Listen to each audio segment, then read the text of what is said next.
안녕하세요. 말씀 묵상의 이광재 목사입니다. 사도 바울이 미항을 떠나서 유라굴라 광풍을 만나고 멜리데 섬에 도착한 후에 이제 3개월 정도가 지난 후에 이제 로마로 본격적으로 출항을 하게 됩니다.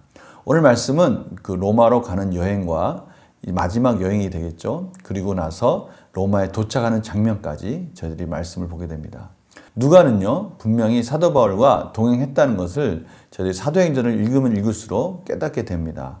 그 지명과 그 구체적인 과정들이 너무 잘 묘사되어 있기 때문입니다. 오늘도 하나님께서 말씀을 통해서 어떠한 메시지를 주실지 기대하는 마음으로 기도하고 시작하도록 하겠습니다. 하나님 아버지 감사합니다. 사도 바울이 로마로 가는 그 일정 곳곳에서 구체적으로 하나님께서 어떻게 간섭하셨고 인도하셨는지를 저희들이 보고 있습니다. 성령님 조명하여 주시옵시고 오늘도 꼭 필요한 말씀을 저희들에게 가르쳐 주시옵소서. 감사드리며 예수님의 이름으로 기도드립니다. 아멘. 제가 사도행전 28장 11절에서 22절 말씀을 봉독해 드리도록 하겠습니다. 석 달 후에 우리가 그 섬에서 겨울을 난 알렉산드리아 배를 타고 떠나니 그 배의 머리 장식은 디오스 구로라. 수라구사에 대고 사흘을 있다가 거기서 둘러가서 레기온에 이르러 하루를 지낸 후 남풍이 일어나므로 이튿날 보디올에 이르러 거기서 형제들을 만나 그들의 청함을 받아 이레를 함께 머무니라. 그래서 우리는 이와 같이 로마로 가니라. 그곳 형제들이 우리 소식을 듣고 아비오 광장과 트레이스 타페르네까지 맞으러 오니 바울이 그들을 보고 하나님께 감사하고 담대한 마음을 얻으니라. 우리가 로마에 들어가니 바울에게는 자기를 지키는 한 군인과 함께 따로 있게 허락하더라. 사흘 후에 바울이 유대인 중 높은 사람들을 청하여 그들이 모인 후에 이르되 여러분 형제들아, 내가 이스라엘 백성이나 우리 조상의 관습을 배척한 일이 없는데 예루살렘에서 로마인의 손에 제수로 내준 바 되었으니 로마인은 나를 신문하여 죽일 제목이 없으므로 석방하려 하였으나 유대인들이 반대하기로 내가 마지 못하여 가이사에게 상소함이요 내 민족을 고발하려는 것이 아니니라.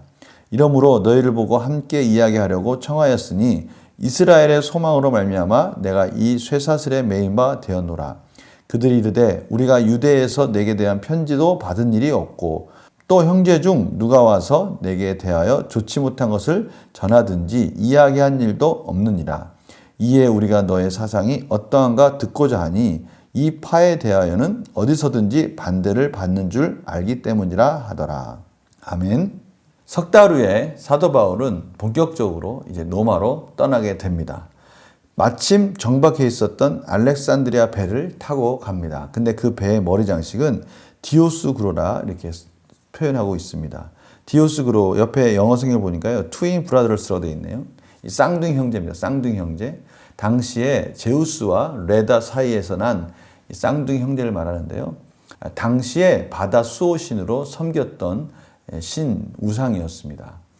누가가 이것을 굳이 여기에 밝혔을까요? 그렇죠. 이 바다의 수호신 하면 생각나는 그 장면이 있지 않습니까? 유라굴라 광풍을 만났을 때 실질적으로 바울과 그 276명의 선원을 구원해 주신 분은 누굽니까? 하나님이시죠. 묘하게 이런 대조 속에서 진짜 구원자는 누구인가를 생각나게 만듭니다. 마치 그 엘리야가 바람을 타고 승천하는 장면을 보면요. 당시 바알을 섬겼던 많은 사람들은 이 바알이 이 바람과 구름과 비와 이런 것들의 진정한 수호신, 진정한 주인이라고 믿고 있었는데요. 실질적으로 그 모든 것을 지키시고 주관하시는 분은 하나님이시다라는 것을 보여주시는 것이죠. 오늘 이 장면도 그렇습니다. 뱀 머리에는 쌍둥이 그 수호신의 피규어가 이렇게 걸려져 있는 것이죠. 그런데 실질적인 바다의 구원자는 하나님이신 겁니다. 그런 것들을 지금 누가가 이 짧은 글 속에서 표현하고 있습니다. 사도 바울이 멜리데에서 이 수라구사를 거쳐서 레기온, 보디올로 이런 항로를 따라서 로마에 도착이 됩니다. 그 항로는요, 제가 올려드린 지도를 참고해서 보시면 될 것 같아요. 그 거리는요, 어마어마합니다. 제가 한번 그 거리를 한번 보니까요, 멜리데에서 수라구사까지가 167km고요. 다시 수라구사에서 레기온까지가 한 130km 됩니다. 또 레기온에서 보디올 로마 그 항구까지 본토 항구까지가 324km입니다. 남풍을 맞아서요 쭉 올라온 곳이죠. 그래서 거기에 도착을 딱 하니까 형제들이 또 이 보디올 항구에 마중 나와 가지고요 그곳에서 또 7일을 머물게 됩니다. 그리고 나서 로마로 가는데요. 또 아피오 광장과 트레비스 타베르네가까지 또 형제들이 나와서 반겨주니까요. 바울은 너무나 힘이 되고 위로가 되었나 봅니다. 오늘 보니까요. 하나님께 감사하고 담대한 마음을 얻으니라. 자기가 혼자가 아니라는 것을 깨닫게 된 거예요. 복음을 전하면서 형제들이 같이 와서 이렇게 힘을 붙들어 주니까 너무나 기쁨과 즐거움 속에서 그들과 교제하고 담대하게 로마로 들어가는 모습을 저희들이 보게 됩니다. 로마로 들어가서요. 제일 처음에 한 일은 유대인들을 만나는 겁니다. 유대인들을 만나서 그들에게 이제는 디아스포라 각 지역에서 유대인들의 그 적대적인 관계 때문에 많이 힘들었기 때문에 사도 바울은 로마에 오자마자 유대인들을 만나서 그들을 이제 설득하는 작업을 시작합니다. 오늘 17절 보니까요. 사울의 바울의 유대인 중 높은 사람들을 청하여 그들이 모인 후에 이르되 여러분 형제들아 하면서 형제들아 라고 말을 하면서 자신이 여기까지 오게 된 것은 유대인들을 고소하는 것이 아니라 그 유대인들이 자신을 고발했기 때문에 여기까지 왔다.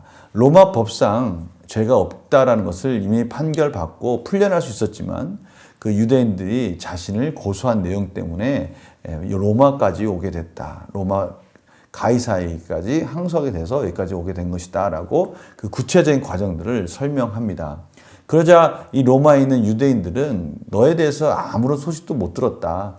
그러니 우리들에게 그 기독교가 무엇인지에 대해서 한번 설명해 줘라 라고 그렇게 이야기를 하는 장면까지가 오늘 말씀입니다.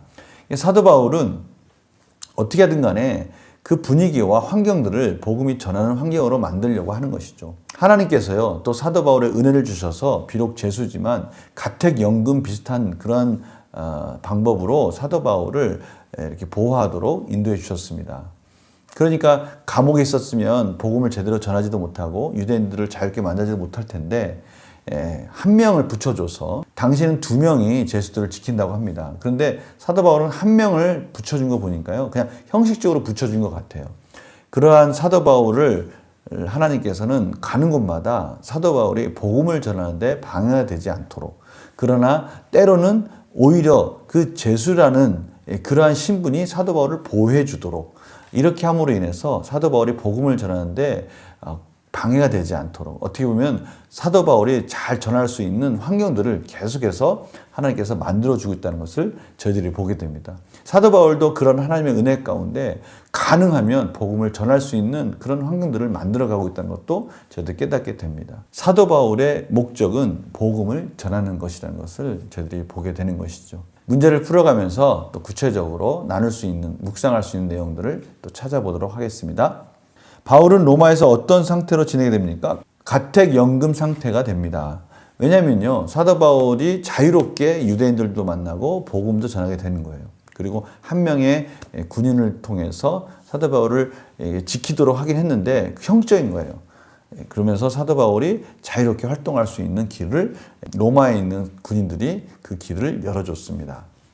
바울은 자신이 세술에 매인 것이 무엇 때문이라고 설명합니까? 17절에서 20절.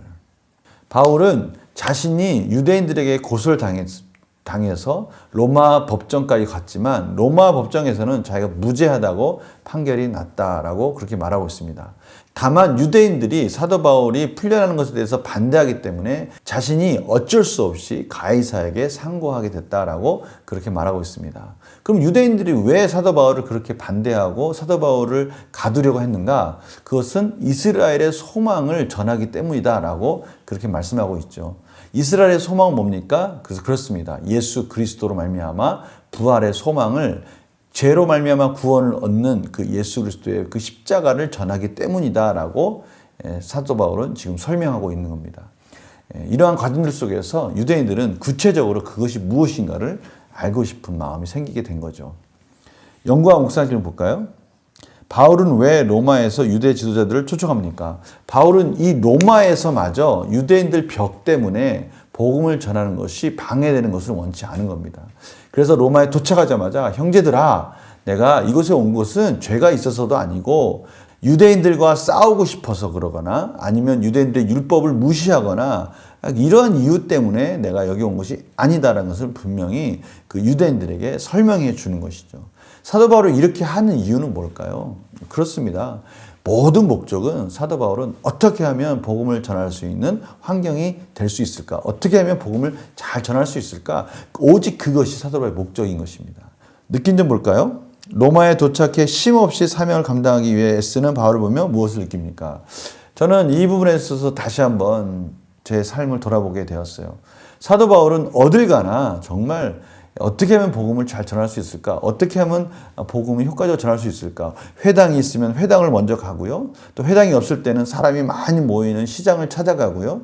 이러한 방법들을 통해서 사도 바울은 그 가는 지역의 특성에 맞게 그 복음을 전할 수 있는 환경을 만들어 간다는 것을 저희들이 보게 됩니다. 지금 로마에서도 마찬가지죠. 로마에 오자마자 디아스포라 유대인들과 그렇게 싸워서 복음이 잘 전해지지 않았던 여러 가지 환경들이 있었기 때문에 이곳 로마에 와서는 그런 유대인들과의 화해의 그런 환경들을 만들고 싶었던 겁니다. 저에게 이런 부분이 많이 도전이 됐어요. 과연 나는 하나님의 말씀을 연구하고 말씀을 전할 수 있는 그런 환경들을 지금 잘 만들어가고 있는가? 심플하게 집중적으로 하나님의 사역과 복음의 사역을 감당하는 그런 환경들로 만들어가고 있고 또 그렇게 살고 있는가? 이런 부분에 대해 도전이 많이 됐습니다. 그렇지 못한 부분을 빨리 정리해야 되겠다라는 생각을 가지게 되었습니다. 결단과 적용을 볼까요? 내 삶을 지탱하는 여러 가지 것들 중에 복음보다 앞서는 것이 있다면 무엇입니까? 바로 이 부분입니다. 삶의 시간들, 환경들, 우선순위 점검해 보면서 과연 우리는 하나님 복음을 위해서 삶이 잘 정돈되어져 있는지 질서지어져 있는지 돌아보는 그런 시간들이 되었으면 합니다. 제가 기도하고 마치도록 하겠습니다. 하나님, 오늘 사도 바울을 통해서 삶의 기준과 선택이 오직 복음을 전하는 것, 하나님 나라로 그 기준이 정해져 있다는 것을 저희들이 보게 됩니다. 하나님 아버지, 저희들의 삶 속에 이러한 도전을 가지고 삶을 정돈하고 또 질서 지어지면서 어떻게 하면 또 우리 삶 속에서 하나님의 복음이 흘러갈 수 있을지, 하나님 나라가 세워질 수 있을지 다시 한번 깨닫게 하여 주시옵시고 지혜를 주셔서 또 하나님 말씀 가운데 삶에 잘 적용해서 하나님의 복음에 의해서 단순하고 질서 지은 삶이 정말 행복하고 복된 삶이라는 것을 깨닫고 누리는 우리의 삶이 될 수 있도록 인도하여 주시옵소서. 감사드리며 예수님의 이름으로 기도드립니다. 아멘. 오늘 말씀을 기억하면서요, 저희들이 가는 곳마다 만나는 사람마다 하나님의 복음이 흘러가기를 간절히 소망합니다. 저희들의 삶의 기준과 또 드려지는 시간들이 하나님 나라와 공동체의 그런 우선순위를 지키면서 또 하나님 원하시는 하나님 기뻐하시는 삶으로 열매 맺어가는 그런 하루가 되기를 간절히 소망합니다. 하나님께서 은혜를 주실 것입니다. 구하고 찾고 두드리는 복된 하루가 되시기를 간절히 축원합니다. 내일 뵙겠습니다. 안녕히 계세요.